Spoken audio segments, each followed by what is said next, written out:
মনে করো তৃতীয় মুর্শিদাবাদ তৈরি করবো, প্রশাসনকে নির্দেশ দিলে একটা কেউ বাড়ি যেতে পারবে না। প্লাস আমাদের ছেলেপিলে আছে, এখানে দলের মিটিং, দলের বক্তা আছে। যদি কেউ শুনতে চাও শোনো, না হলে ভদ্রভাবে বাড়ি চলে যাও।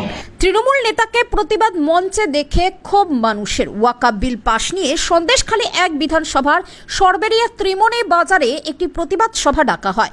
সভাস্থলে এসে মানুষ দেখেন যে তৃণমূল নেতা বিধায়কের ছবি লাগানো মঞ্চের ব্যানারে। এই মঞ্চে মাইক হাতে দেখা যায় তৃণমূলের নেতা শফিকুল ইসলাম মোল্লাকে। ক্ষোভে ফেটে পড়েন স্থানীয় মানুষজন।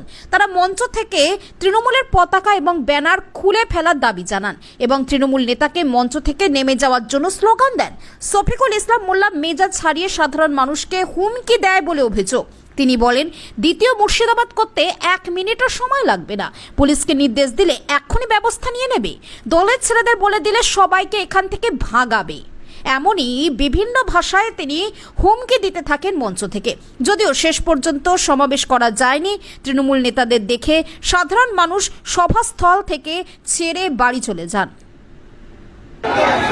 বলছি, যারা এসছো অশান্তি করতে না মিটিং করতে, শান্তভাবে একটা কেউ কথা বলবে না। রাস্তা ক্লিয়ার করো, প্রশাসনকে সাহায্য করো। যদি মনে করো তৃতীয় মুর্শিদাবাদ তৈরি করবো, প্রশাসনকে নির্দেশ দিলে একটা কেউ বাড়ি যেতে পারবে না।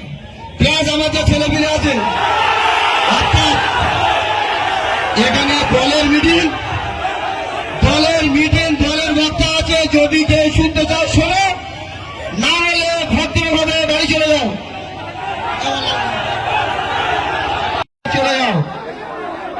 পরিষ্কার কথা বলছি ভাই, যদি ভালো না লাগে চলে যাও। পরিষ্কার কথা বলছি ভাই, ভালো না লাগে চলে যাও। অশান্তি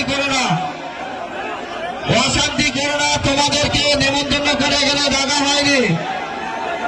অর্থাৎ এই মিটিংটা আমরা করছি। যদি তোমরা মনে করো থাকবো, শান্তভাবে থাকো। আমাদের কাজটা যাতে সুসম্পন্ন হয় সবসময় খেয়াল রাখতে হবে। আমরা শান্তি শৃঙ্খলা বজায় রাখবো, আমাদের